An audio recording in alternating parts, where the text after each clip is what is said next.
The challenge of digital marketing. Many of us got into digital marketing thinking it was going to improve our lives in major ways. You may even feel that you were promised by internet marketing gurus that your life would suddenly be easy once you took up this line of work. Digital marketing means working online, and that in turn means working from anywhere and without a boss. So of course, life will be easy. You can choose your own hours. You can work out of coffee shops or from beautiful locations. And you can do it all your own way, without someone breathing down your neck and shouting at you when you get things wrong. What's more, if you manage to achieve a passive income, then you'll be earning money even while you sleep. Passive income means generating cash from a website or a YouTube channel or through affiliate sales. It means that even as you are resting, the seeds you sowed continue to reap their rewards. So you can take time off whenever you want. And let's not forget that during all this, you will be discussing things that matter to you, things that you are passionate about, things that you can't wait to leap out of bed to start writing about. That's the dream of the digital marketer. Oh, and you're rich too. Dreamer, meet reality. The question you should be asking at this point, though, is that if it is that easy, why isn't everyone doing it? The answer is that, of course, things are actually a fair bit more complicated. Because most people don't wake up one day with a website getting thousands of views a day and generating solid passive income. In fact, no one manages to do that. Instead, it takes a lot of time. Likewise, it takes a lot of time to build a massive mailing list that you can use in order to make money from affiliate marketing emails. It takes a lot of time because it simply takes that long for a site to take off in a big way, or for anyone to collect that many emails. But likewise, it also takes that long simply to learn. You'll start off with your internet marketing venture not really knowing what you're doing. You'll make mistakes. You'll build a brand that you'll be embarrassed of in retrospect. And if you're anything like the vast majority of today's most successful internet entrepreneurs, then you'll probably end up scrapping your first few businesses and trying again. Trust me, I work in the industry and I know some of the biggest players very well. None of them got it right the first time. They all floundered at first with non-starter ideas and brands. That will be you. Trust me. And this is when running a business is not easy and is not fun. This is when digital marketing is hard. You were told you would be able to give up your job and start working from home right away. You were promised the world. Instead, you've done nothing but work your socks off, staying up late and giving up your free time, only for nothing to happen. And that can be crushing. What's more is that many internet entrepreneurs will never quite achieve passive income anyway. I consider myself an internet marketer, and yet a large portion of what I do involves working for clients. And let me tell you, if you work for clients, then you might as well work for a boss. Even the nicest client in the world is going to expect you to honor your deadlines to at least some degree. Even the best gigs around will sometimes involve writing about topics you hate, or designing sites that you don't massively approve of. How about all the times you don't get paid? Or the times where you're between clients and the money just isn't coming in? And when you work from home, how do you prevent yourself from going entirely mad? You know, even when everything is going well and you're getting paid for doing work that you enjoy, how do you avoid the temptation to sit in front of the TV all day? Likewise, how do you avoid the temptation to not stop working when it gets to 5 p.m.? How do you avoid the temptation to squeeze in just a bit more work and a little bit more, especially if you're getting paid by the word or by the hour? How do you manage your finances, knowing that you're always going to have different amounts of money coming in at different times? Do you have what it takes to do your own taxes? This training is here to answer all those questions for you, because there are two types of entrepreneurs. There is type A, who looks like $1 million. They have coiffed hair or luscious locks. They are dressed in a sharp suit. They talk with authority. They go on lavish holidays. Everything they say is genius, and it's clearly apparent why they earn such a high salary. Type B, though, is the other kind. Type B is the kind who is always overworked, the kind who is effectively broke, the kind who is scatterbrained because they're basically too stressed and overworked to give their everyday lives the necessary time and attention. Type B is far more common, but the job of this training is to make sure that you are Type A and not Type B. Let's go. Thinking about money and your work-life balance. Let's start this section by referencing another classic book on this subject, The 4-Hour Workweek. The 4-Hour Workweek is a highly successful book from an author called Tim Ferriss. that attempts to teach people lifestyle design. This is essentially the process of rearranging your lifestyle so that it works for you, rather than working for the system. It means getting the system to work for you so that you have more free time and more money as well. The book was something of a revelation and spawned a whole movement of digital nomads who use technology to work remotely and experience adventures across the globe as they did. Since then, it has seen various new editions and sold huge numbers, but it is still mainly only being read by entrepreneurs and budding web marketers. This is a shame, seeing as the lessons it contains can be used by anyone to great effect. Read on, and let's look at some of the best financial tips you can take from it and apply to your life, even if you are happy working in an office. The problem. Tim Ferriss starts out by explaining that not all cash is made equally. Most people measure their wealth by looking simply at the amount they make per month or per year. Tim suggests that looking at the amount you make per hour makes much more sense. In other words, if you earn $40,000 per month but work only 2 days a week, you are in a sense much wealthier than someone who earns $100,000 per month working 7 till 7, 5 days a week. The goal then shouldn't be just to earn money, but to earn money such that it enables the lifestyle you want.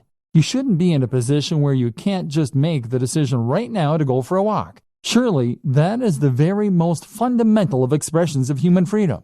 This is where so many internet marketers, SEOs, and web designers go wrong.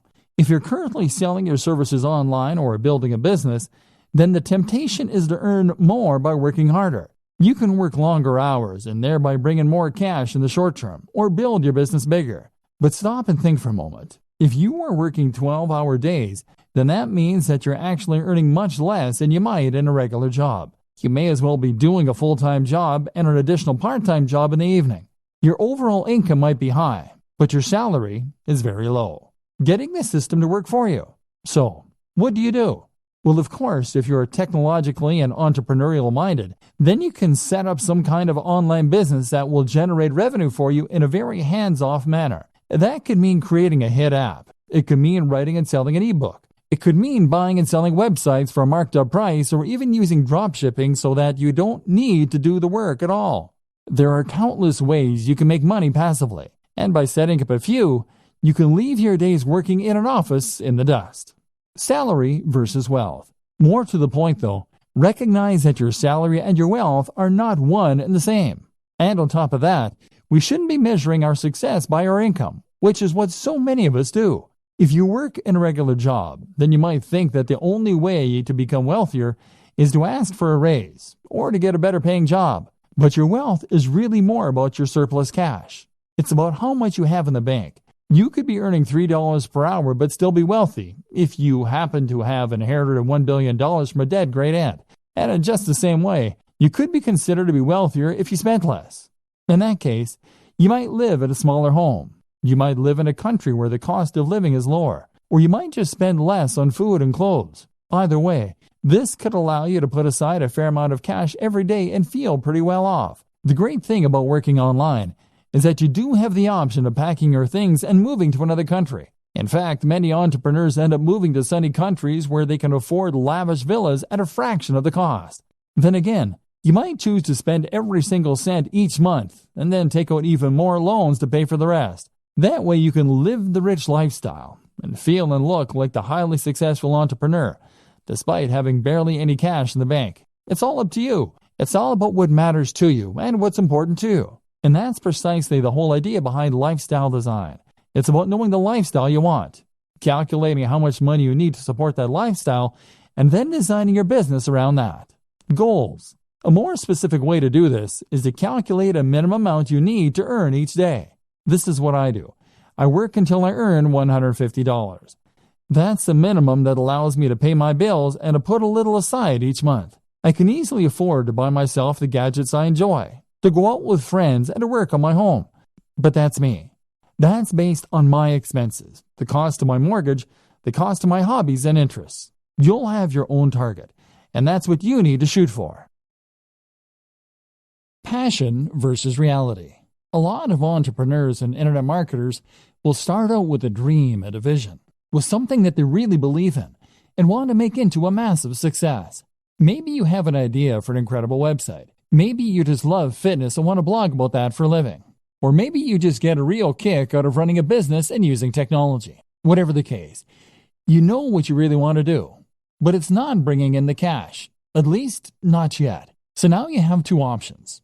You focus on the thing you love, hoping that all the time you invest will one day result in it becoming a huge success, or you work on something else that will bring in the cash and promise yourself you get back to your passion project when time allows. Neither of these things is an option. The first option means that you'll work on your own blog or your own mailing list and grow it. Growth will come, but it will be slow, and it won't be enough to sustain your lifestyle. Eventually, you go bust and you'll cave. Even if the site becomes successful, the break-even point will be so high that you will still go bust. Option B doesn't work because you'll never get around to the passion project. The website will sit there collecting dust while meanwhile, you'll do search engine optimization for clients. You'll earn hundreds of thousands from the work that you do for them, but you won't have the time to do it for yourself. Trust me, I know about this. I used to pay writers to write for my own blog because I was too busy writing for other people's blogs. This essentially comes down to working in your business instead of on your business. The business is operating, but all you're doing is running around chasing deadlines and working for angry clients. Meanwhile, nothing is changing, and you've capped the amount that you can earn at how much you can do in a day. You've learned to loathe your own business, and you're close to burnout. Sound familiar? So, okay, how do you go about solving this dilemma? The answer is that you follow the steps outlined in video 2. That is to say that you need to identify precisely how much you need to earn in a day as a minimum. You can then chase after that target amount, and then you can cut off the day there and start focusing on your own project. Spend the morning doing the SEO, website design, etc. for other clients. Or spend the morning working on your generic website that brings in money but that you have no real interest in. Then, as soon as you hit that threshold, switch and start working on those future projects. Better yet, learn how long it takes you to do that minimum amount of work and then divide your day into blocks.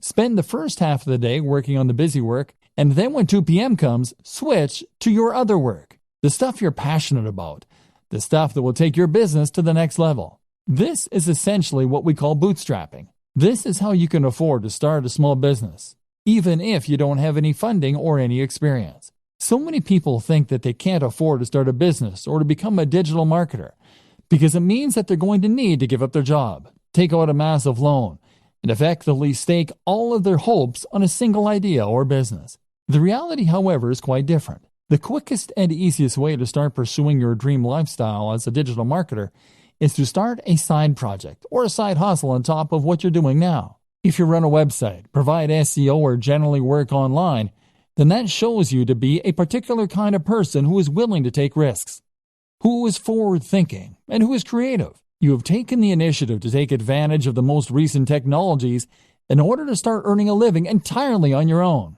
and you have used a variety of skills in order to accomplish this. As such, then, you should hopefully recognize the importance of continuing to push yourself, of continuing to take advantage of new technologies, and of developing your existing skill base further if possible. The more you learn, the more you practice, and the more you experiment, the more opportunities you will create for yourself and the more successful you are eventually likely to be. So what's the best way to develop yourself and to learn? Simple. Take on a side project. And even once you begin to start raking it in as an internet marketer, you still need to have more side projects on the go. Why a side project? The idea of a side project is simply to start any project that sits outside of what you do to earn your main keep. So that means something on top of running your main blog or providing web design for clients. That is what you will do with the extra time you've afforded yourself by working for yourself. Even if you work 9 to 5, you still have lunch and are free to tinker when other people are still busy. A side project then should allow you to take the skills you've learned and start developing them and making better use of them. This way, you may well find you create a secondary income that can supplement or even replace your main income. But even if that doesn't happen, you'll still learn valuable skills and add more strings to your bow.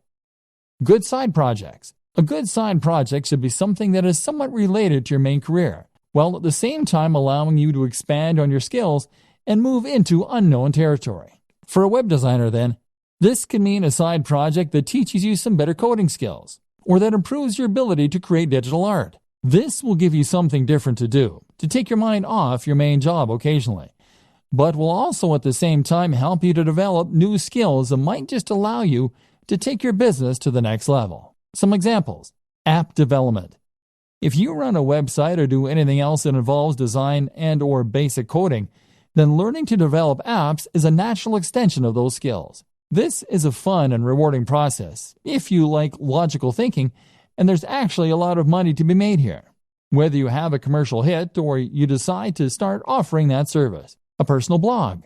There's a good chance that the topic that you chose for your primary blog is going to be one you thought would prove popular, and one that was easy to monetize. That means there's also a good chance, unfortunately, that you won't find it particularly fascinating, which is why it's a good idea to run a personal blog as well. And you never know, that one might just take off too, giving you 2 steady incomes. A YouTube channel. YouTube is actually a surprisingly lucrative place to work. And with a few videos, it's relatively easy to gain a following and then to start generating profit from that following. This is a very fun way to make a little extra cash, but it can also add an extra dimension to an existing site or provide more channels for marketing.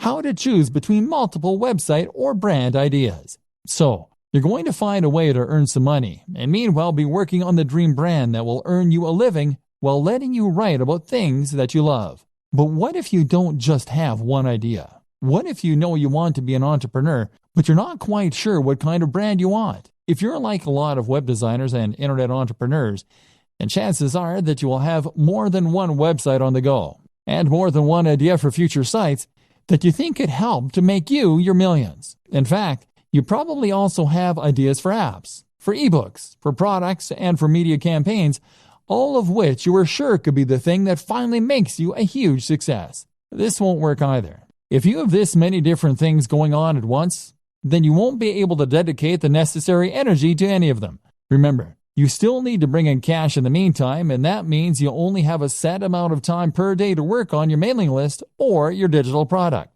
That means you need to dedicate all of that time to one site, one mailing list, or one product if it is going to be successful. The problem is, though, that you can't stick to any of these ideas. And the issue is not necessarily that you're not motivated or disciplined. It's probably more to do with the difficulty of choosing which project to focus on and then sticking with that. If you have 20 brilliant ideas for a website, then you'll probably find that you get distracted by the next one before you finish the first one. Part of the problem, too, is that building a website can take so long and has so many boring elements. You may enjoy the prospect of building a successful website. You may like designing the graphics. But after hours of doing SEO and fiddling around with CSS to line everything up, you can find your enthusiasm waning. And then there's always that idea for a football site calling to you from the background. And of course, our interests have a tendency to vary and change as well. One minute we find ourselves fascinated by computer games, but then the next we're more interested in our favorite book. We end up wanting to write about and work with a thing that interests us at the time. So how do you overcome this problem? Choose what you should be focusing on, and then stay focused on the project until you see it through to completion. Weighing your options. One initial way to progress is to weigh the benefits of your various projects. Assuming that you hope to earn money from what you're doing, a good way to compare your different projects is to look at how long they will take to complete or how much you enjoy them, versus how much money they are likely to make or how likely they are to succeed. A site on football, for instance, might be your favorite topic. But at the same time, there's a lot of competition out there, so it's maybe less likely to succeed. A new social network, on the other hand, might be potentially very lucrative, but it would involve learning PHP and doing a lot of promotion. The best project, then, might be one in a small niche you have an interest in. It's quite interesting, it isn't too much of a project to take on, and it could realistically start earning you money relatively quickly. This is especially true for those purely passive forms of income, such as selling affiliate products from a sales page and pointing some PPC at it. If this is likely to start paying out soon and it won't need your input going forward, then you should prioritize finishing that quickly and then letting it continue to roll for you. By looking at which project will earn you the most money quickly and reliably, you can decide where best to direct your efforts and spend your time and thus avoid disappointment. This then allows you to gradually spend less time in the daily grind that is necessary for steady income, and to spend more time on the passion projects. Compromises. There are also a number of compromise solutions you can opt for. For instance, if you are torn between 2 website topics that really excite you, then the best solution might be simply to create one website on both topics. Love video games and comic books? Then how about a site dedicated to comic book computer games? Another option is always to sell on websites. If you are someone who loves building websites and doing the marketing to begin with, but you don't enjoy the process of actually running and maintaining those sites, then you might prefer to simply build sites that interest you and then sell them. This is still always going to be hard. Most of us have multiple interests and multiple ideas, and investing all your time and effort into one website or one affiliate marketing strategy means that you're putting all your eggs in one basket. The fear of failure can be so great that it prevents you from ever really trying. Fluctuating between different ideas on a whim can end up being a convenient form of procrastination in that case. And this is why you need to go for the smallest baby steps to begin with. This is why you need to focus on the types of projects that you can finish more quickly and easily. Why anyone can run a business online. So, pursuing one side project will help you to avoid getting stuck and will allow you to grow your business in a controlled manner. And it also makes a lot of sense from a financial standpoint. If you consider your initial online pursuits to be side projects on top of your main career, then this can give you the time and space you need to work on those ideas while still earning an income. Maybe you've yet to start your business. Maybe you're still considering the idea of launching a business, but you're worried that, you don't have the resources or the skills necessary. Well, I'm here to tell you that that is nonsense. In many ways, running a business is a lot like getting into shape. If you set up your own business and start being a self-made man or woman financially independent, then you will be undoubtedly making your life better and at the same time improving yourself. But just like getting into shape, becoming self-employed is something that a lot of people dream about or promise to do, but never actually go through with. They write themselves training programs or come up with business ideas, but then just lay them aside and end up getting on with life as normal. As with training, becoming a successful entrepreneur or startup is all about having the drive to actually go through with your plans. And I'm here to tell you that there's absolutely no reason that you can't do that. The money. Now, the first thing that you might tell me in defense of the inactivity is that starting a business requires money, and that's something not everyone has. Well, yes it does, but that doesn't mean that you can't start working towards it. For starters, not every business actually does require all that much investment. It would cost you barely anything to set up a website tonight and start attracting visitors, or to start making craft animals and selling them on eBay. This is the great appeal of being a digital marketer too. There's no real overhead other than the very negligible price of website hosting. And before you tell me that you need job security, those two examples don't take up any time either. In other words, you don't need to give up your job and pin your hopes on those plush giraffes. You can make them in your spare time and run the website mainly on the weekends. If you make your job fun, then it won't feel like you're overworked. Bootstrapping, meanwhile, is what you call it when a business raises its own funds. It might do this by coming up with two plans and two business models. Doing the first in order to raise some more guaranteed cash and thus hopefully fund the latter, which will be your side project, which is really what you want to eventually be the main source of income. Then there's crowdfunding sites like Kickstarter for earning money from the general public. And there's all manner of loans you can take out. And once you start to make progress, then you can look into getting investment dollars. This is precisely what I was discussing before when I explained the option of having two types of work you do for love and work you do for money. You can work on your new mailing list or internet brand in the evenings when you come home from work and use your regular salary to pay for things like PPC advertising. Or you can provide an online service as a digital marketer to get a semblance of the freedom that comes from being a true entrepreneur. You can perform search engine optimization or marketing for businesses and use the flexibility that this affords you in order to do some lifestyle design and to build your schedule in such a way that you can work on that passion project. Knowledge. The next thing that might be holding you back is knowledge. Business is a term that most of us associate with very serious people in black suits that went to Harvard. And as such, we tend to assume that we're not going to be able to compete with our very little knowledge. In reality, though, the best kind of business knowledge is the kind that you gain on the job. Create a website today and start selling something, and you'll find that you quickly learn what works and what doesn't. Then there's books and advisors for the rest. And you'll find that you become more confident and competent as you build up slowly. And this is one more reason that you shouldn't pin all your hopes on that one venture. It just doesn't work like that. This will take time and effort to work. And in the meantime, you're going to need another source of income. Fail fast. So, you have your main source of income and your side projects, which you're working on one at a time, to hopefully one day sustain you. Gradually, your aim is to spend more and more time on the passion projects and less time on the grind. To gradually become someone who loves what they do and who is a big picture kind of person in their own business. And this is why it's so important to focus on those quick wins early, especially passive income options. This way, you are building up your own confidence to take on bigger and bigger projects, and you're practicing your internet marketing skills in a smaller pond with lower stakes. If your first side hustle involves building a massive international brand, then you'll likely put off doing it because you won't have confidence it can work, and the idea is too scary. The time you do spend won't start to repay you for months or more likely years. But if your first side hustle is to sell an affiliate product from a landing page, that's something you can build in a few days and test. That is a minimal investment of your time and effort, and even if it doesn't work, it will be a good learning curve to help you do it better the next time. If it does, then that's a little more income and a little less time you need to spend performing SEO for clients to meet your daily income target. This is what we call fail fast in business. This is an approach to creating any product or business model that encourages us to create an MVP quickly.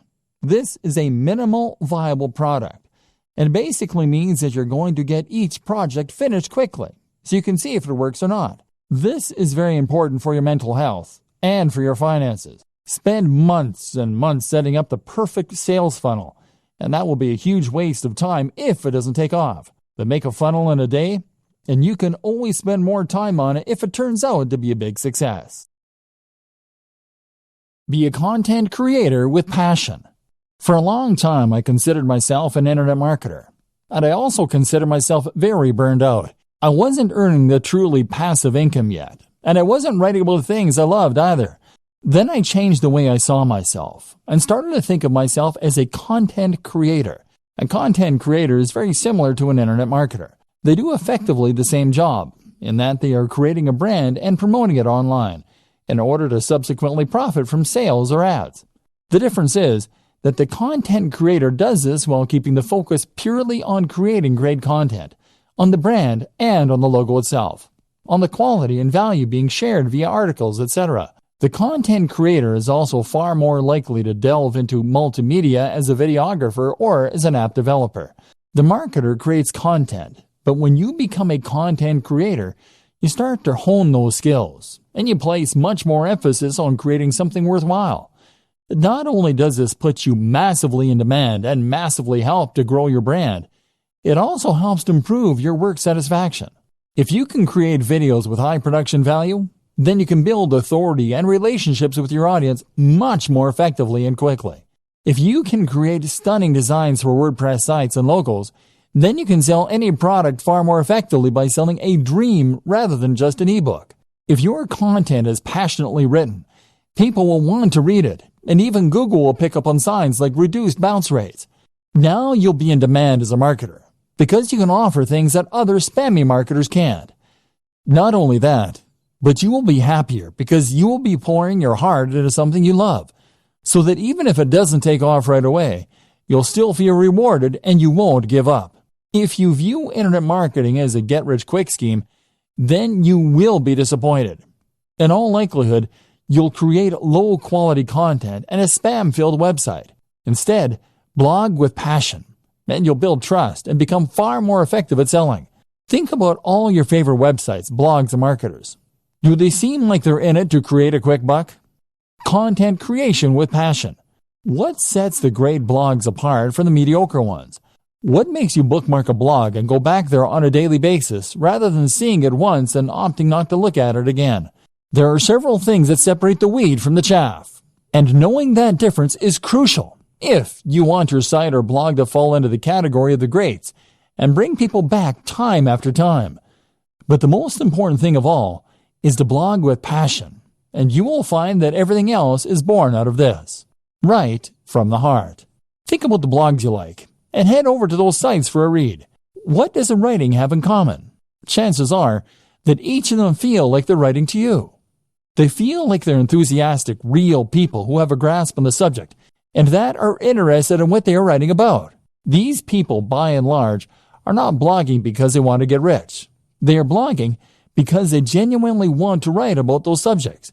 Can you say the same? If you currently write articles by looking up ideas online or on Wikipedia and then rewording what you read, then you aren't really offering anything interesting to the reader, and you aren't entertaining them. Your site will feel lifeless, and if you don't sound enthusiastic, how can you expect your visitors to? Make sure that you want to write each topic, and if you can't find the motivation to write on a particular subject, then perhaps it's time to think about changing the title slightly so that it is more interesting. Keep on punching. If you write with passion and you write from the heart, then this is what's going to keep you going long after you've started to worry that your site isn't going to be a hit. If you can keep writing despite the fact that you aren't sure anyone is listening, then this will mean you're unlikely to ever give up, and it will mean that the site stands the test of time. Otherwise, you'll find that you lose interest in your site as soon as you start to feel deflated. Write for you and not for anyone else, and you will be much more likely to be successful. Be creative. Likewise, your site design and everything else should be creative, and it should look like some thought has gone into it. Did you have a vision and a passion for your site before you created it? Or did you just use the first template you could find? You need to ensure that when someone sees your site, they are seeing something exciting and different, and that has obviously had a lot of care and attention put into it. That way, you will be able to ensure that people realize the passion you have for the subject before they've even started reading. One thing I have never understood is these people who will spend time and energy learning to code and coming up with inventive and genius algorithms all so that they can make a spam bot or content spinner. Why not put that same time and energy into making a good site in the first place that people actually want to come to? To do this, you need to love what you do. And if that comes across, then other people will want to visit your site. Put it out there. You also need to be just as passionate with marketing your site, and to do this again, you need to have passion for it. Make sure you are immensely proud of your site, so that you can't help but bring it up in every conversation. Accomplish this, and you will ensure that you are able to market it better. If you are ashamed of your site, on the other hand, and don't want people to see it, then quite simply, you won't promote it as much as you should, and no one will find it. Looking after your health and happiness as a digital marketer. If you work online full-time, then you might not consider yourself in a particularly dangerous line of work. You're not exactly a firefighter or a soldier, but there are still dangers here. They're just much more subtle. Internet marketers don't only run the risk of being highly stressed, they also run the risk of getting badly out of shape and even causing issues like RSI, repetitive strain injury. If you want to be the successful type of internet marketer that we discussed at the start of this training, the one who others perceive as a successful and polished entrepreneur who is going places rather than a washed-up bum who doesn't want a real job, then you need to focus on yourself. Not only that, but it is only by focusing on your own health that you do your best work and stand the best chance of success. Mental health. If you are a digital marketer, then you are an entrepreneur. And if you're an entrepreneur, then, as Tim Ferriss often discusses, you are at a heightened risk for bipolar disorder. This is a huge emotional roller coaster, and you will have days when you have tons of work and all your projects are going well, and days where it all just seems a waste. This is why it is so important to guard your mental health and to look after yourself, so you can continue to do your best work without becoming burned out or giving up entirely. Some things to consider.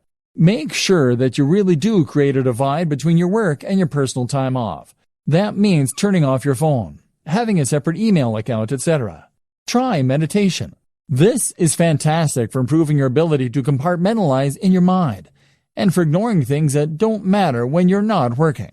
Do things you love and do it for the love. Remove the pressure from yourself. Likewise, remove the expectation that you'll be earning millions this time next year. Try to enjoy the ride.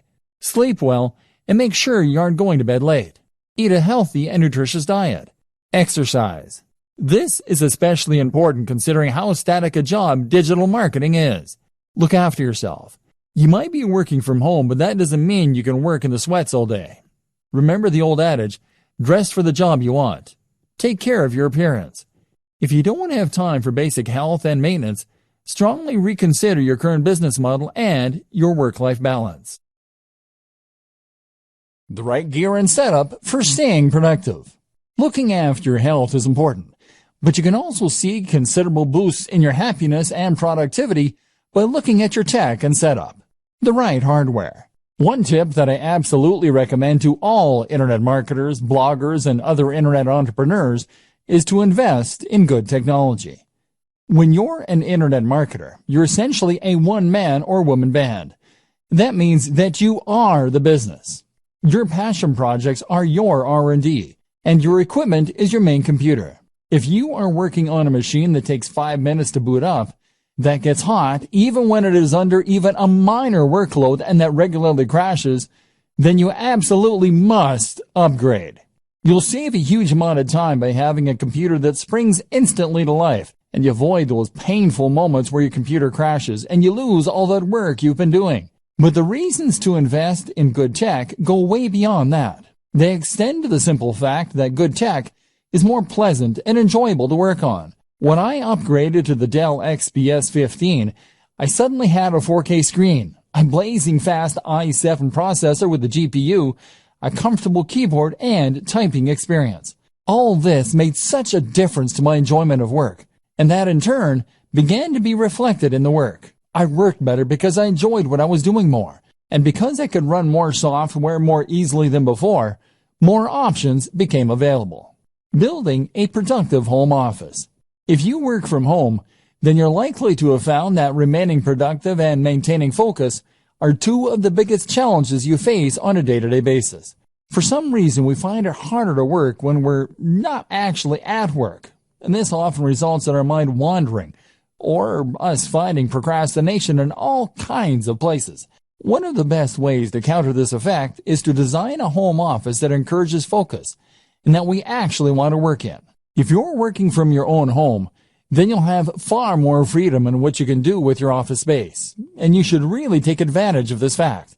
At the same time, if you work this way full-time, then you're probably going to spend the actual majority of your life at your desk and or in your office, and as such, you should make the most of it by making it as nice as it can be.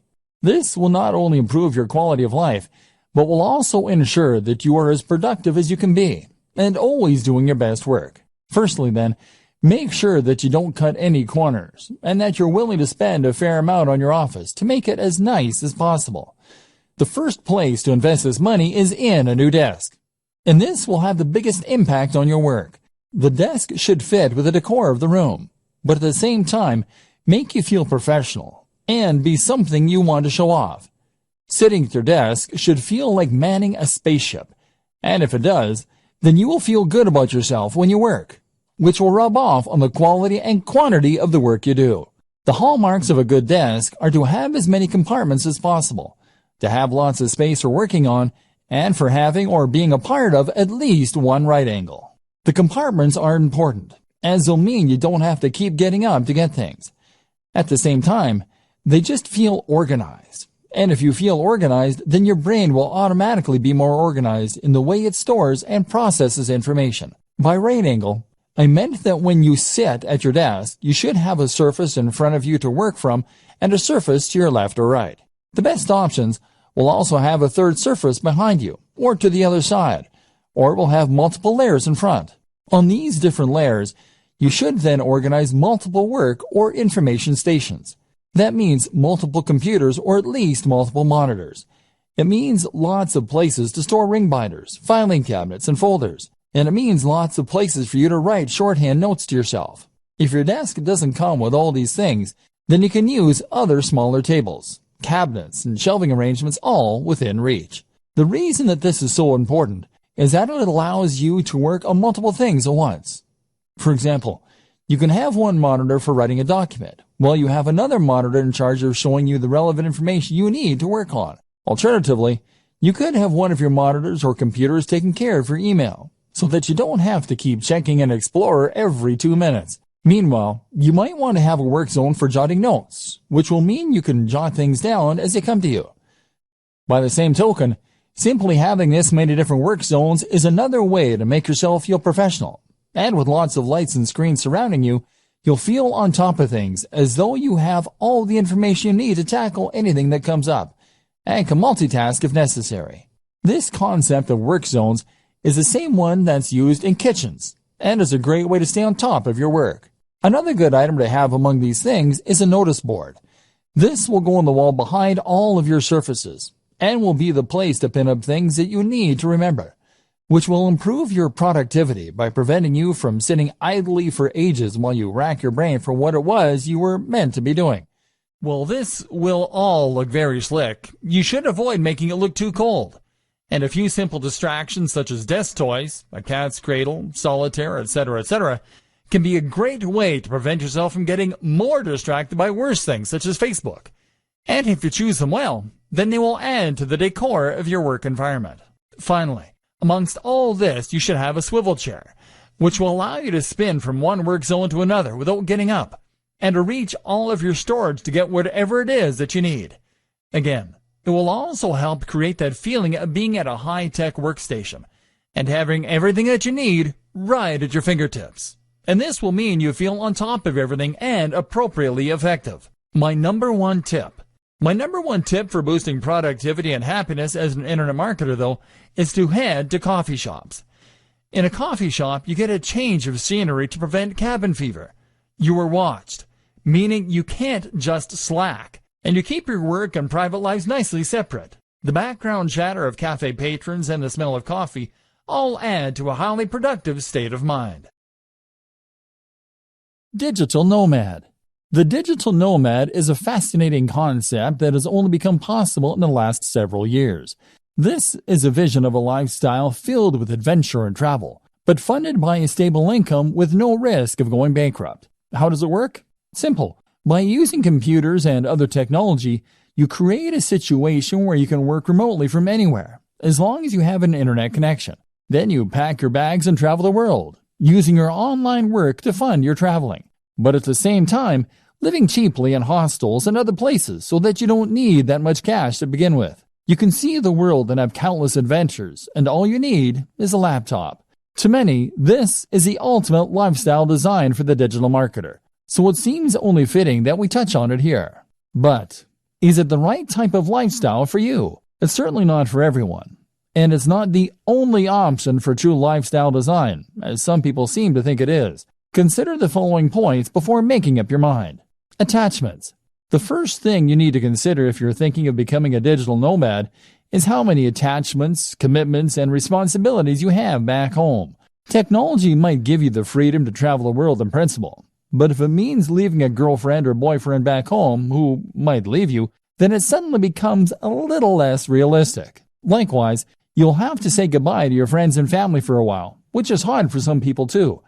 You can travel with a buddy, of course, but it will be hard to find someone who is willing to drop everything, and even this companion won't stop you from missing the people most important to you. Creature comforts.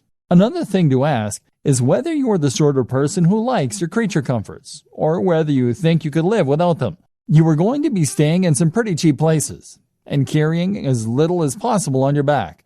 So you should anticipate that you might have to go weeks without a shower sometimes, and that you'll rarely get a nice cup of tea the way you like it. Are you that guy or gal? Tech savvy and entrepreneurial spirit. Remember, in space, no one can hear you scream. And in the Sahara Desert, there is no IT support. Are you going to be capable of getting your computer up and running again if it goes downhill? Will you be able to buy something that will get the job done in the flea market? And likewise, are you the sort of person who is capable of turning a profit without a boss? Are you disciplined to make yourself work when you could be out exploring a new city? And do you have the creativity to come up with the ways you can make money while you're on the road? Remember, being a digital nomad is just one form of lifestyle design. You may decide that you want to change your life by working online, but that doesn't necessarily mean you'll have to go traveling. Think about what works for you, and remember that sometimes fantasies aren't what they're cracked up to be. The program.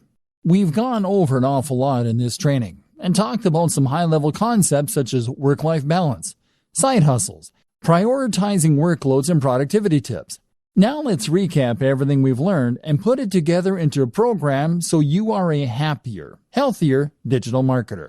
If you are an internet entrepreneur or small business, then you will probably often feel as though your resources are being stretched to the point where you're struggling to get everything done. Chances are, you will be juggling multiple tasks at any given time and trying to decide which of your different commitments or side projects should come first. For instance, if you use bootstrapping to fund some of your larger projects, then that will mean you might well have to provide services on a regular basis in order to maintain your funding. Meanwhile, though, if you're doing that, then you will also want to make sure that you actually spend some of your time pursuing those projects that you're more passionate about too, and that could potentially be more profitable in the long term.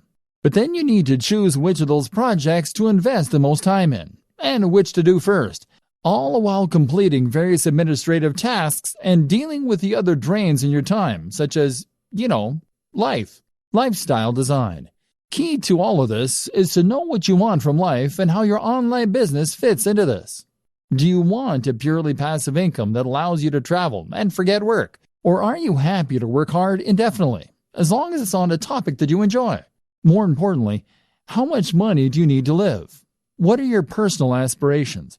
How much time will it take you to earn that money?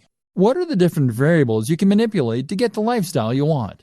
At the same time, consider what you need to get your internet marketing business off the ground. With all that in mind, you can then work on how much money you need to earn and make sure that you do that every day. Be strict and leave time for yourself and for your passion projects. Hierarchy. If you're anything like me, then you will probably have about 20 side projects going on at any one time, as well as your main job and other commitments. This is something that was recognized at the organization I worked for last, where they said to work using the following guideline: family first, then work, then personal development. The family first thing is something that's important to remember when you're an entrepreneur, as you don't want to get so wrapped up in pursuing success that you forget the reason you wanted to be successful in the first place, which was probably to spend more time with your family and to be able to support them. Work then comes before development, which can mean personal development or R&D, because you've committed to your clients and employers when you take on these jobs, and delivering results on time is crucial for your reputation and your continued financial stability. Separating your work. The danger, though, here is that you might end up never actually getting around to the projects that you want to work on, and so fail to make any progress as a business because you'll be too busy fulfilling your day-to-day needs. To solve this problem, a good system to use is to separate your workload into distinct sections that you can then work through in sequence. For instance, you might allocate the first half of your day to your immediate pressing tasks and commitments you have to clients. Following this, you might then divide the next half of the day into administrative tasks, followed by work on your projects. This would mean that you'll definitely get time to work on your projects, but on slow days or days when you have a larger than normal workload, your most crucial tasks won't be the ones to suffer. You would then also draw a line underneath your day to mark the end of your working day and to avoid it spilling over into your private life. Your family will thank you, and you'll come into work with more energy and rejuvenated enthusiasm. Organizing your projects. In terms of knowing which of your projects to work on when, you will again benefit from focusing on one side project at a time, rather than trying to divide your attention between all of them at once. To decide which of your projects you want to prioritize first, it can be useful to do some math and to look into your projected time to completion versus the potential profit of the project. In other words, then, if you have a lengthy project that is something of a labor of love for you, then you may want to deprioritize this and focus on the shorter and more immediate profitable tasks. If you finish the smaller tasks first and these start bringing in profits, then you'll increase your overall turnover much more quickly than you would working on a lengthy and risky project initially. Once you have built up some success and experience, you can then turn your attention to the more ambitious concepts. Of course, there is always the chance that if one of your smaller side projects takes off in too big a way, it could end up preventing you from ever focusing on your dream projects. While profits are important, and it's good for business to use the above method, It's equally important to make sure that any projects you spend time on fit your company's mission statement. If you can't get passionate about it, then you have no business doing it. Steps to a better lifestyle. So for the burned out blogger or the internet marketing maniac, here are some steps to enjoying a better work-life balance. Create a business model with a stable revenue stream and a passion project. Bootstrap. Know precisely how much you need to earn to fund your lifestyle and your passion projects. Likewise, know the lifestyle you want to live and consider a digital marketing strategy to achieve that. This might mean becoming a digital nomad, but think it through carefully. Earn that amount each day. Then switch focus. Work on one side project at a time. Make sure it is something that you love doing. Make sure it is something with a good risk-reward ratio. Start out with fail-fast, smaller business projects in order to learn and to start bringing in more passive income. Do not spend months and months on a sales funnel for your first project. Gradually switch the balance from the grind to those passion projects. Create multiple revenue streams. Look after your mental and physical health. Keep the mental discipline to avoid the temptation to keep working and to separate your work and your life. Meditation can be hugely beneficial. Eat, sleep, exercise. Dress for the job you want. Invest in yourself, in a great home office and a great, powerful computer for working on. Go to coffee shops to escape your own environment. You can travel more without necessarily becoming a digital nomad. Find the passion. Become a content creator more than a marketer. Don't expect overnight success. Remove the pressure. This means writing a strict schedule to define when you work on which projects, as well as when you'll finish work. And this is what all of this really comes down to. Discipline. With discipline and passion, you will be able to tame this mighty beast and make digital marketing work for you. Then, anything is possible. So congratulations, you have reached the end of this course. This is going to be the last video, and this last video will be video number 8, and this is going to be an advanced strategy to help you essentially make more money. So this is going from the short-term affiliate strategy to a long-term private deal strategy. So essentially you're moving from affiliate to a long-term deal. And this is extremely profitable if you generate enough sales for the vendor. So number one, you can contact them to get a higher percentage of commissions. Say for example that you've generated them 100 sales or more. You could go to them and say, hey, I've generated you hundreds of sales. Would you be interested in increasing my commission from 50% to 10%? A lot of times vendors, especially for products where they don't have a huge overhead, they're willing to often go up to 75%. Some of them are gonna even go further than that as well. Some of them will stick to the bottom if it's software. Software is another thing. A lot of times they'll stick at 50%, and it's harder for them to move up because they have a higher overhead with having to hire programmers and all of that. But keep that in mind, you can always work out a very private special deal where maybe they offer something to your list, something like an incentivized bonus. So for example, maybe the vendor can offer a special bonus such as a product that they normally sell for free for your customers, because they know that you're already making sales for them. Naturally, as a vendor, they're going to want to make more sales for you because it makes more sales for them, right? So they know in a way that whatever you're doing traffic wise or conversion wise, it's working. It should be in their best interest to bend over backwards and work with you to help you make as many sales for them, right? So that's why this can move from a short-term strategy to a long-term strategy. So I would do that. I would say, hey, do you have an incentivized bonus that you can offer my list? Or do you have a product that you're normally selling that you could offer my list for free? And we've done that, and many vendors have opened up and said, hey, no problem, no big deal. Now, we have had a few vendors that have said no, and normally those are harder to deal with. But the ones that usually have your best interests in their mind, they normally should bend over backwards. That should be a normal thing. But that is, of course, only if you brought them 100 or more sales. Don't expect that if you haven't brought any sales, or if you've only brought a couple sales. Only expect that if it's brought, a few hundred sales. And when you're at that point, it makes sense to move to a long-term kind of venture. Now, oftentimes we found that a good vendor is the difference between pennies and thousands of dollars earned.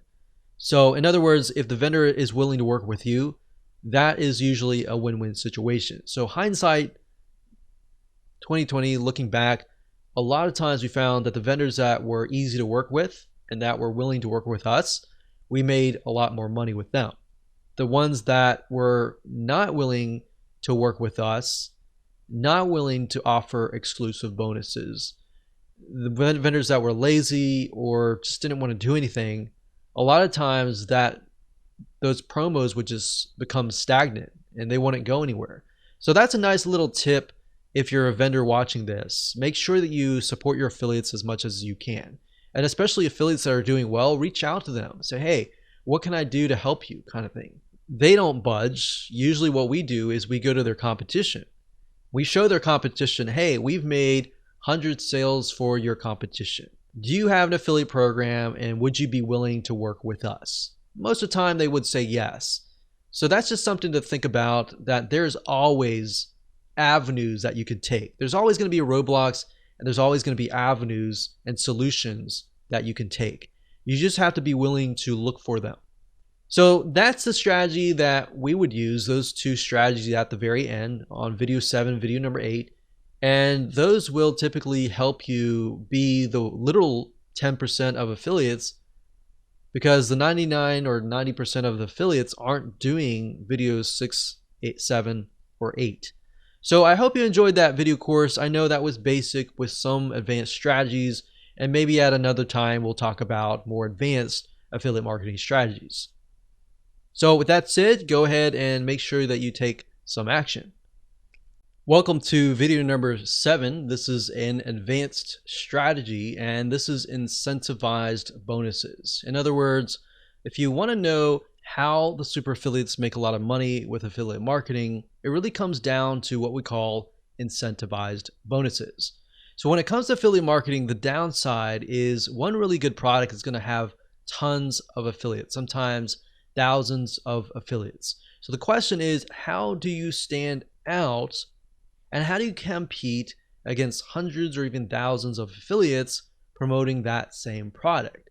And a lot of them might have incentivized bonuses, but if you have the best incentivized bonus, you will win. Now, the key is to realize that if the market is big enough, who cares how many affiliates there are? In fact, we have moved into markets as a very small marketer compared to a lot of big marketers, and realized that, wow, like we actually got on the top 10 compared to these people who have big lists of millions of people. But at the end of the day, when we analyzed out of the 10 people, or the people on the top 10, we would analyze them and find that a lot of them would slap together just random bonuses. So that's why I'm saying here, it doesn't matter how big you are. At the end of the day, as long as you have a really good bonus, that's key.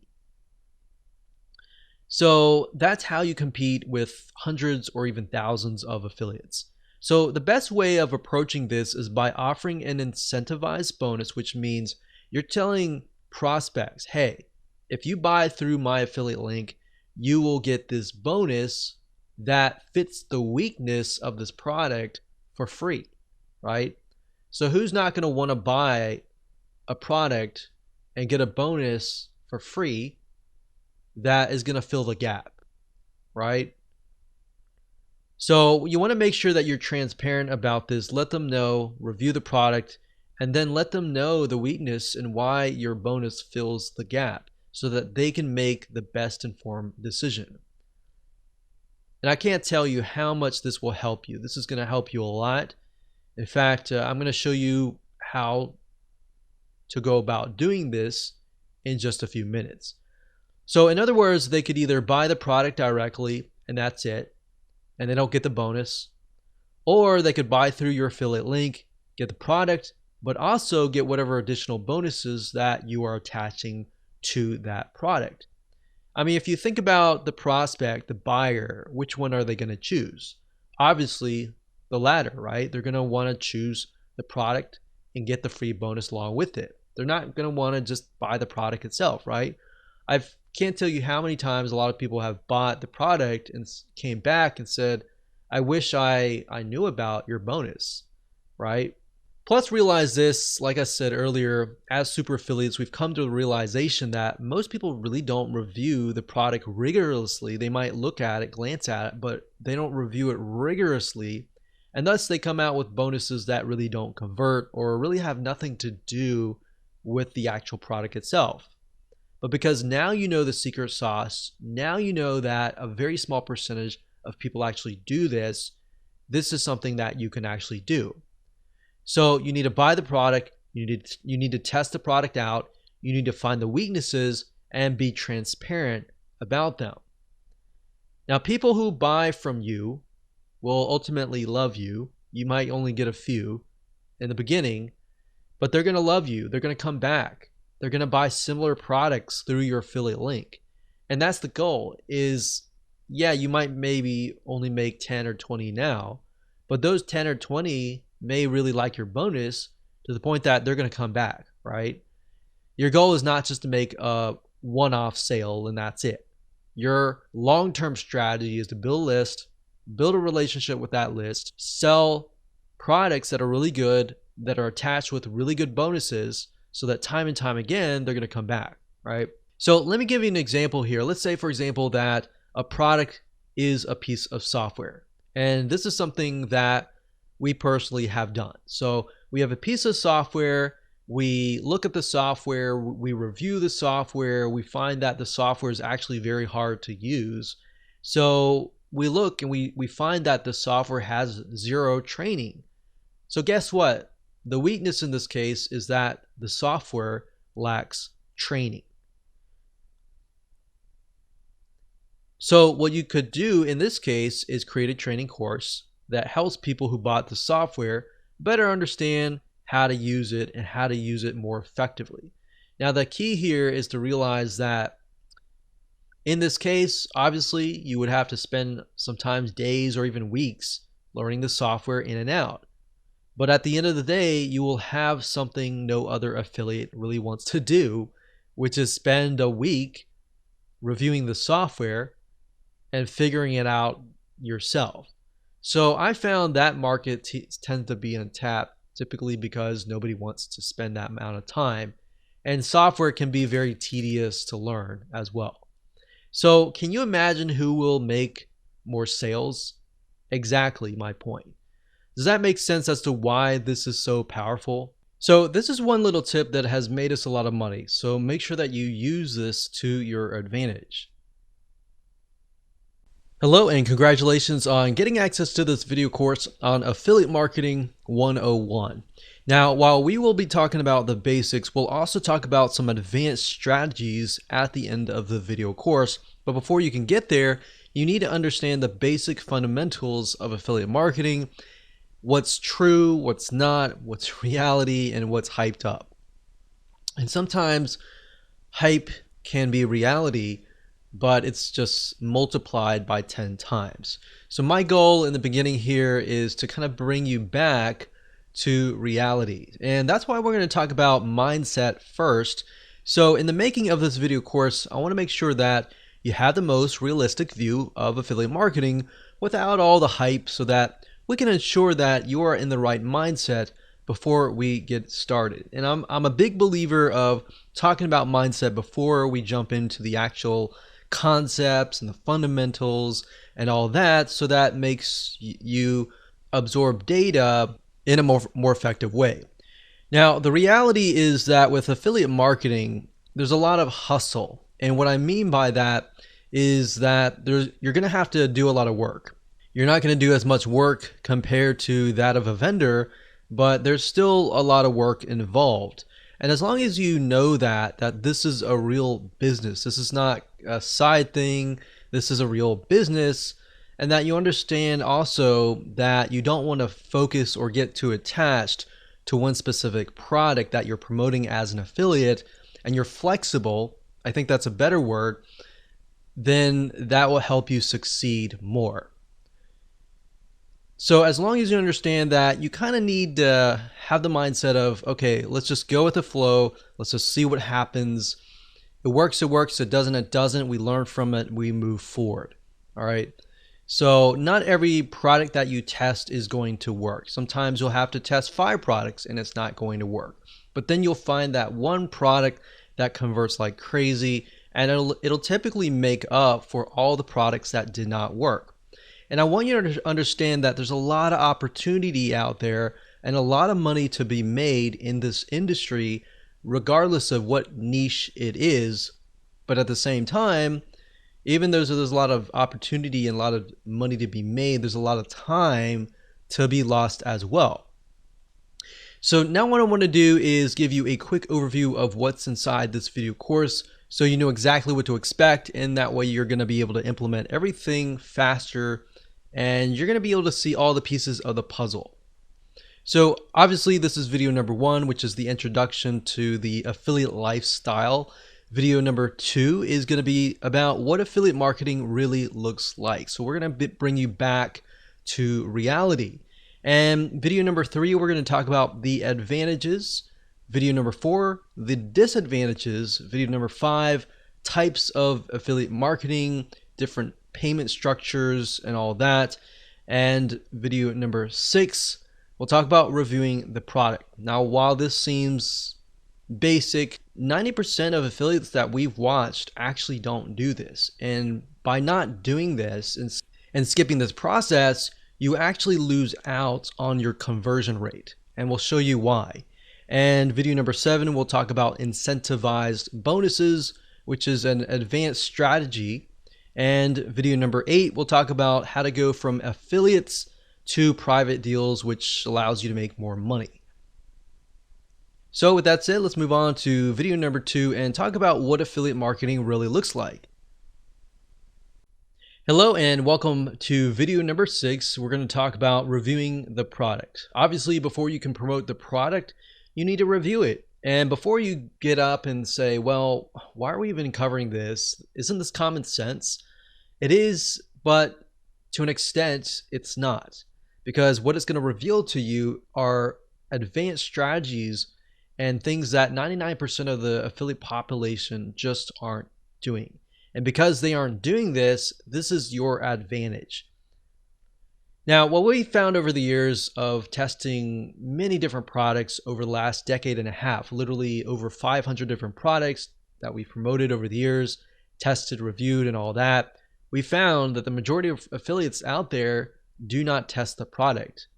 They just go ahead and promote the product, which is riddled with bugs.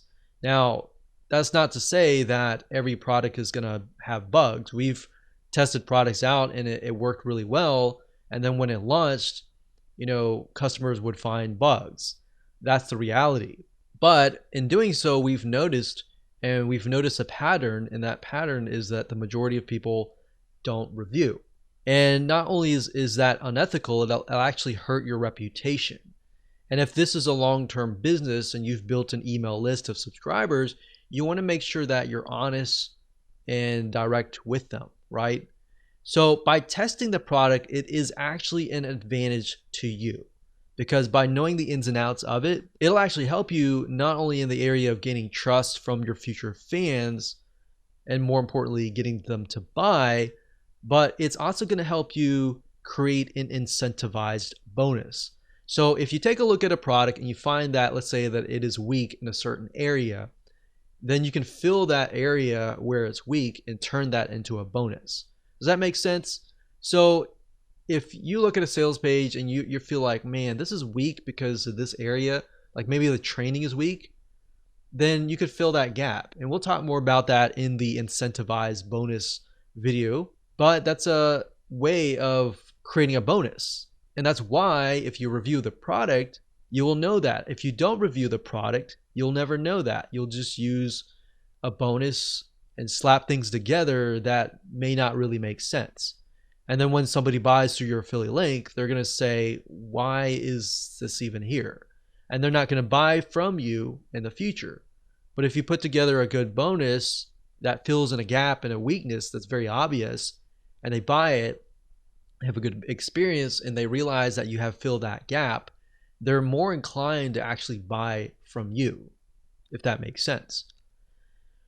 So, because the fact is that other affiliates aren't reviewing it, and that's 90% of the affiliate population, if you do that, you will actually stand out. Now, sometimes you can get the product for free and review it, but that's not really going to happen unless you have a prior relationship with the vendor, or typically you've made them a lot of sales in the past. If that happens, great. If that doesn't happen, that's fine too, because you can buy it, show people that you've bought it, and see it as an investment. So invest in it, review it, and if you really love it and like the ins and outs of it, the features and all that, you're more likely to create a review that sparkles. And it's because it becomes something that you're passionate about, right? So like I said, purchase the product first, or ask the vendor to give it to you or whatever, test it out, and try to pinpoint areas of weaknesses and strengths, and then jot it down on a piece of paper. So write it down. All the products have weaknesses. I don't care what product it is. Every single product has a weakness. So as long as the strengths outweighs the weaknesses and the product works, of course, you can make sure that you list these out so that you can discuss them in your review videos and your review pages. Now, this will actually help you when it comes time to create your incentivized bonus, which we'll discuss in the next video. And that is going to be an advanced strategy. So up until this point, we've covered all the basics, and we'll talk about some more advanced strategies in video number 7 and in video number 8. Hello and welcome to video number 5, and in this particular video we're going to talk about types of affiliate marketing. Affiliate marketing actually covers a wide variety of different payment structures, different structures in general. And what I want to do in this particular video is talk about briefly about each type. And then what I want to do is give you some examples, real life examples and websites that you can actually go to and find products and services that you can promote and get a cut of revenue based on that type of affiliate marketing. Now, compensation can also vary depending on the product itself. So let's talk about the first type. The first type is pay per sale. This is actually very, very common, and most affiliate programs cover pay per sale. And all this means is that you get paid every single time somebody purchases a product or a service. So let's say, for example, that somebody is selling a piece of software. If it's a monthly product, that is $100 per month. And let's say, for example, that you get 50%, you're going to get $50 per month per sale.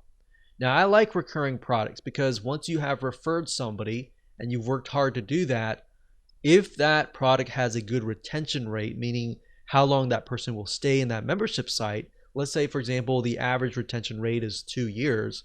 If I refer that person and they stay for 2 years, that's 50 times 24. So 50 times, for example, 12 is 60. That would be $600.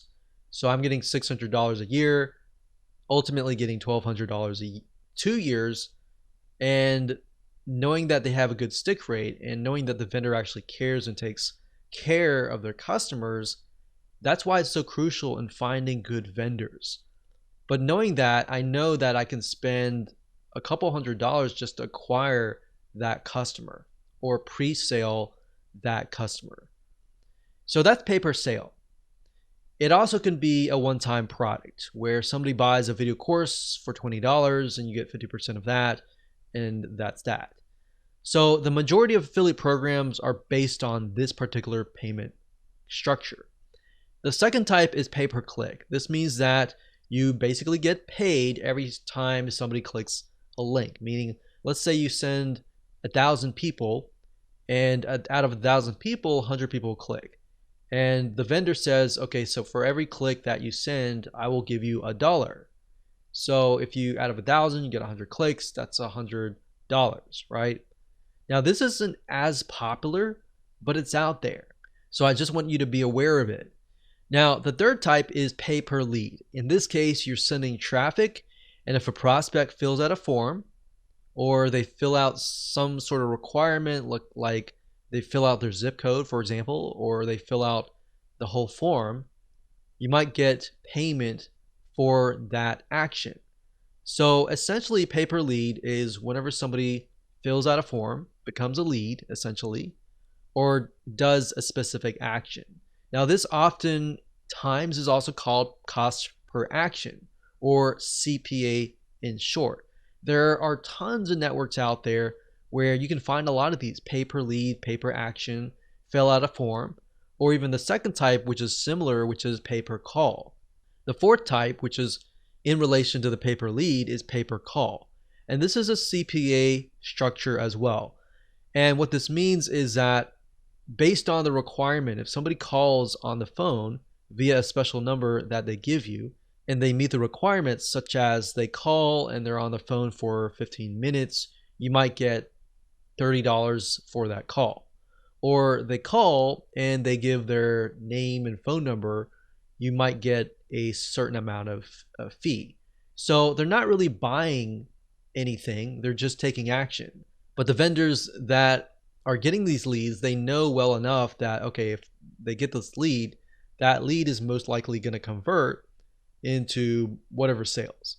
So oftentimes they're willing to often pay $30, $40, $50 per lead. And that's pay per call. Now that you understand the different types of affiliate marketing, let's discuss different sites that you can go to find these deals. So let me go ahead and go to my browser and let me show you now. So as far as websites that you can go to find products to promote as an affiliate, as far as the info products go for the pay per sale, jvzoo.com is a good site to go to.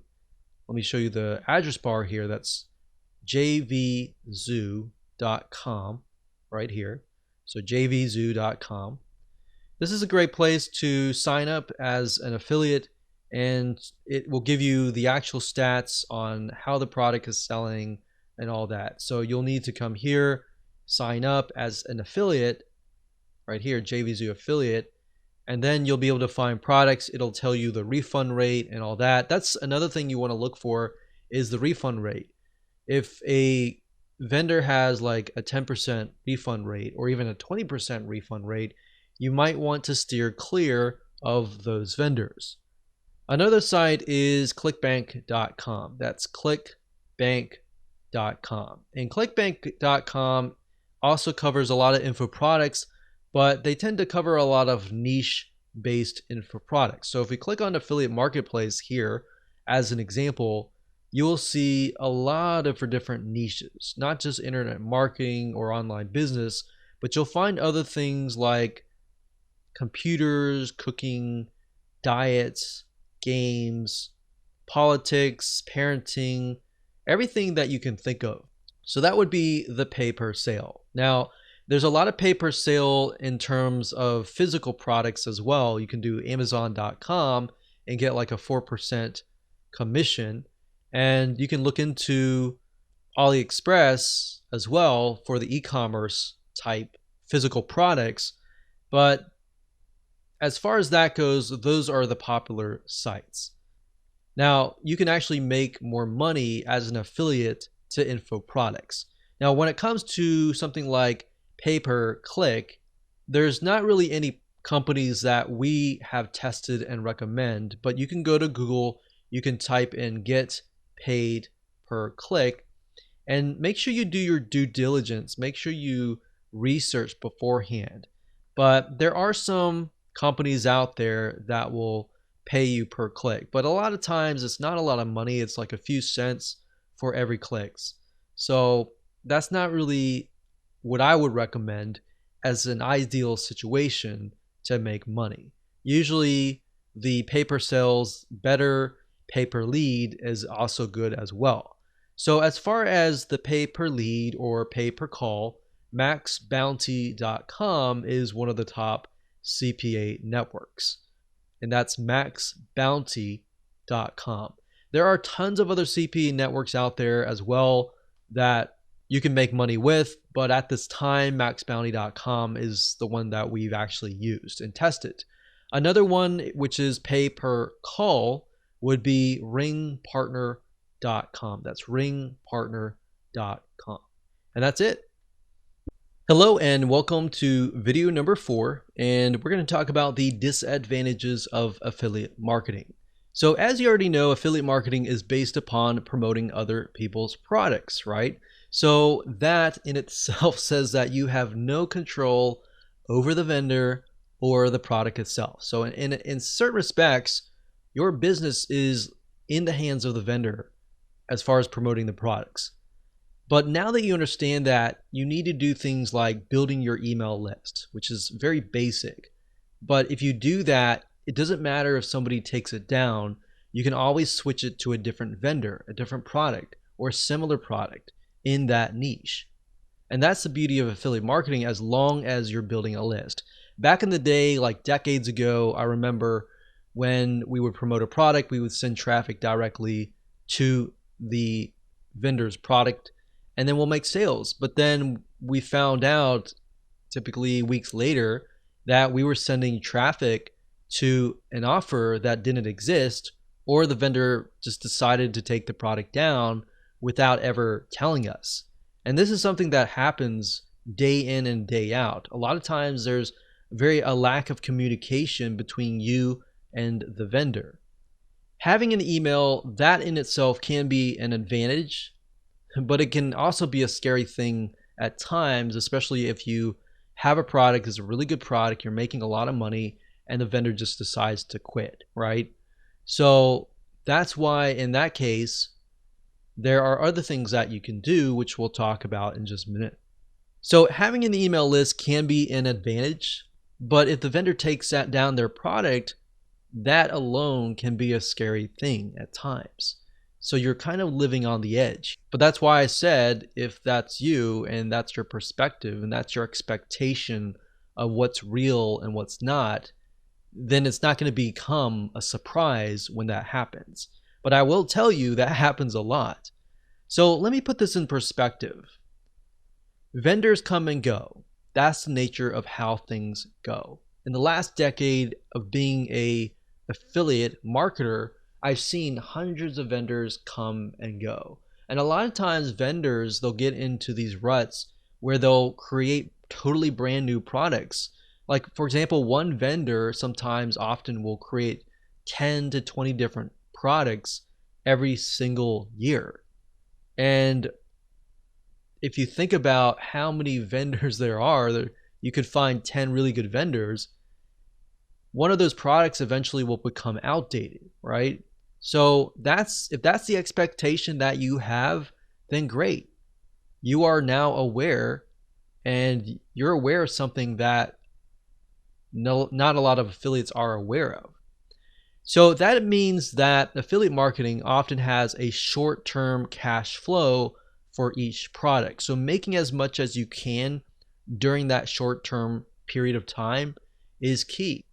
But at the same time, that's why I say you got to build your list. If you don't build a list, you're building an affiliate marketing business that will fail. Not if it will fail, it will fail. So in other words, if you've worked really hard to produce a winning campaign, you're either going to need to find a new vendor to replace the old if that ever happens.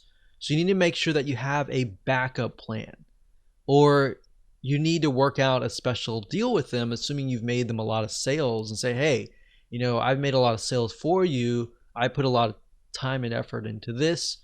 How can we make a deal? Maybe you can make a special deal just for my list. Or maybe they're going out of business and you can just buy the whole business if it's making you a lot of money. So there's a lot of different avenues that you can take. Don't quit. Just think about the possible solution that there potentially is. And if not, you have to get into that mindset of letting go if there is no option. And this is why there is so much hustle involved, and it's more of a short-term strategy than a long-term strategy. So what are lessons that you can learn before you get started? Well, when you promote a product, you want to ask yourself a few things. So ask yourself this. Number one, are there similar vendors? Are there similar products with affiliate programs? So if you find a product that you really like and you promote it and it does really, really well, at that point, and only at that point, begin to look for products that are similar and then approach other vendors, and you could possibly promote those products to your list and say, hey, you've bought this product or I've showed this product, but here's a similar product, check it out and see which one converts the best. But while you're doing that, you're going to have a backup plan. It's even better if there's 2, 3, 4 different products, different vendors. You can figure out which vendor is really willing to work with you and which vendor is not willing to work with you. Another thing we found over the years is that vendors that are willing to bend over backwards and work with you, oftentimes you're going to be able to make more money doing that. Vendors that weren't really open to working with us a lot of times ended up being very, very small campaigns. Yes, they made a little bit of amount of money, but not a lot. So typically you want to find at least, like I said, 3 or more really good products so that if one vendor takes their product down or they go bankrupt, you always have that backup plan. And that's really why I'm harping on this, because we've been in situations in the past where we promoted one particular product. We've been really excited about how much profit it was pulling in, and bam, vendor takes the product down or they disappear totally and there's no other products. So in that case, you could see it as we lost all the time and effort that we put into it. Or you could see it as a lesson to make sure that you have a backup plan. Now, if this happens to you, you need to ask yourself a second question, which is, if there is none, is this a product that you can hire somebody else to produce and you becoming the vendor? Because if you can do that, you'll actually make a lot of more money. You already got traffic flowing to the product. And then you not only do you get a cut, you get the whole cut because now you're the vendor. So that's more of a long-term strategy that you can take. But the question is, how willing are you to put all the effort into that? Because being a vendor does take a lot of energy and time. But at the end of the day, your long-term business is going to stretch further and your profit margins are going to be a lot higher. So that said, it's often better to have a long-term strategy, to have a mixture of both your products and products that you promote as an affiliate. And that way you're not hustling all the time. Hello and welcome back. This is video number 2. And in this particular video, we're going to talk about what affiliate marketing really looks like. So up until now, you've probably seen the hype out on the internet telling you how rich you are going to be. You might have seen all the screenshots that other super affiliates have made and all that. But the key here is not to put those expectations as reality before it actually happens, right? Or else you won't really go anywhere. It's kind of like going to a movie and expecting it's going to be the greatest movie ever, and then when you watch it, you realize that it's really hyped up. The trailer was hyped up and all that, and then you become discouraged, right? So what ends up happening is you become discouraged, and that seeps into your mindset, and that actually, unfortunately, sets you up for failure. And I don't want that. I want you to be starting with reality first. And that's the reason why a lot of affiliates, when they go into affiliate marketing, they don't do real well. It's because they have that mindset. And like I said in the previous video, sometimes you'll test 5 or even 10 products and you might make a couple $100 here and there, but it's not really what you expected it to be, right? So that's why it's better to go into this expecting nothing. I mean, expect that you will react how it goes, what happens, and you'll just move forward, right? So I will say that while some of the hype is true, some of it's not, affiliate marketing is just like any other business. And you might be thinking, yeah, I know. But I really want to harp on this because most people don't realize that it actually affects their mindset, not now as you're beginning to start, but 75% through when the going gets rough and things get tough. So the point I'm trying to make here is that businesses take time to build. So don't worry if you're learning things and you're not getting it right the first time. Affiliate marketing, obviously, compared to creating your own product as a vendor, there's a faster rate of you actually making a profit than starting your own product. Product creation takes time. Not only that, you have to do customer support. You have to do a lot more than affiliate marketing. With that said, affiliate marketing is a little bit riskier in that sense, primarily because at the end of the day, you do not own the product. Now, how is that risky? Well, in other words, what happens is the vendor could take down the product. And then if you've invested all this time and money into promoting their product and you haven't found other products that are similar, then that campaign is done. So that's why it's a little bit more riskier, because you are in certain respects relying on the vendor. So in other words, you need to find good vendors that will actually be there, vendors that are long-term, vendors that do not really have a short-term mindset. And in addition to that, you need to find good products as well, right? You need to make sure that the people selling these products are ethical as well. Are they going to be in business for a long, long time? Or are they doing a lot of things under the table or all that, and maybe they're building their business on quicksand, essentially? So if that's the case, by you promoting their product, you're also building your business on quicksand as well. So you need to make sure you either have good vendors or you do affiliate marketing in such a way that it will be long term. So you need to make sure that they also have good customer support for their customers. One thing that we found over the years is that some vendors, they have a really good product, but they don't have good customer service. So what ended up happening was we would send 100 sales, and out of those 100 sales, 50% of the people would refund, and that was not good, right? Because they did not have good customer support, and once we figured that out, we didn't promote them again. So that's why, as a vendor, you need to make sure you have everything lined up so that you have affiliates constantly promoting it for you. You need to take care of your affiliates. On the flip side, as an affiliate, you need to look for vendors like that. Because, like I said, as you can imagine, the refund rate is high when you don't have good customer support and all that. And you might spend money as an affiliate to acquire that customer, right? And if they refund and they have a higher refund rate, you have lost a good amount of money or a good amount of time. So that's why in my first video I talked about how you should not become attached to one product. Because if the vendor were to take it down, or you find out that it has a higher refund rate and you've become attached to that one product and you love it and everything like that, then you'll feel like, wow, I spent all this time and money, all this, and the vendor took it down, and you start feeling remorseful, you start feeling angry, and then it seeps into your business. Now, I'm going to show you later down the road in the other videos in this course, I'm going to show you how to protect yourself as far as that goes. What do you do when a product goes away? What do you do if there are not really multiple products that are similar?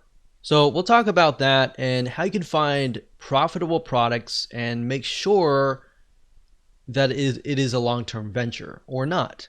Now, in terms of what happens if the vendor decides to totally take the product down, what you could do to combat the loss of potential traffic, if you have traffic going to that offer, is you want to definitely create links that can be redirected elsewhere. So obviously you don't want to direct people directly to your affiliate link. You want to cloak it using something like clickmeter.com or something similar like Bitly, and use that to direct the traffic to your affiliate link, so that if anything happens, you can always change that link to something else. So that's one little tip that I'm talking about now, but we'll talk more about it later down the road. Now, keep in mind that affiliate marketing is very profitable and I love every bit of it. However, it definitely takes a certain type of person to be successful, and that person must be able to persevere no matter what. If you have the thinking, I want to win, I want to get the winning product out of the gate, that's not going to happen. That might happen 1 out of 100, but very rarely does that ever happen. But if you go into this thinking, okay, I got to test 10 different products and that's fine. I'm going to learn something new as I test these 10 different products along the way. I'm going to find golden nuggets. If you have that kind of mindset, you're going to be more likely to be the person that succeeds. That said, the beauty of affiliate marketing is that, of course, you don't have to do as much as the vendor does. So therefore, as you begin to earn money, you can take more vacations. You don't have to worry about checking customer support or doing everything that a vendor would have to do. So in other words, there's a little bit more freedom. However, there's a lot of risk because at the end of the day, you're relying on the vendor and you're not the vendor. But when it comes to affiliate marketing, I will say that it is very rewarding if you know what to look for. And that's the goal of this video course, to help prep you for that. So with that said, let's jump in and talk about the advantages of affiliate marketing so that by the end of the middle of the video course, you will have a better realistic idea of how things work so that you can be better prepared and can make a better informed decision.